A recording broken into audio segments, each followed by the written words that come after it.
This is Japan's craziest apartment, hands down. This is it. The whole thing is basically just a giant triangle. It's like living in your own personal Toblerone. In fact, to give you a bit of reference, this is me up against the edge of the building. But the building itself is filled with challenges, starting with this staircase right here. This is so incredibly narrow that I barely fit. Let's go take a peek inside. This is our room right here.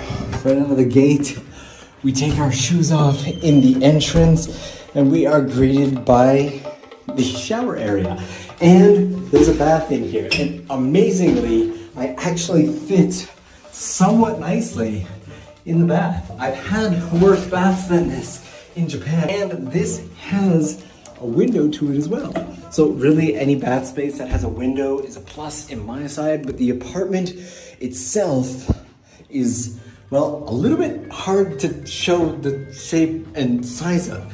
This is basically the entire thing. In the entrance, you have a little bit of a sink, you have an IH heater, and you have a tiny little mini fridge that's just big enough for an iPhone. There's a window-mounted air conditioner over here on this side. The view is actually quite nice. We're out in the area of Nerima, Tokyo, so kind of the outskirts of Tokyo.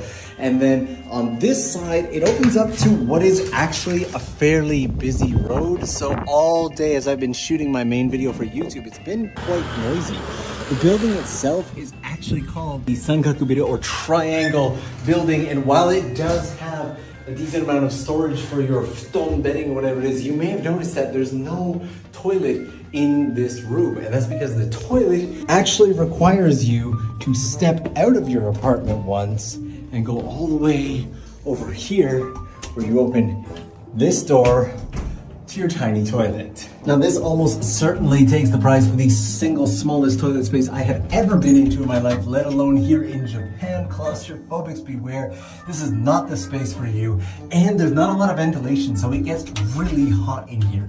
But by far the most interesting part of shooting this video is the warnings that I got. I will cover those in the full video on YouTube along with the price, but the big question is, would you live here?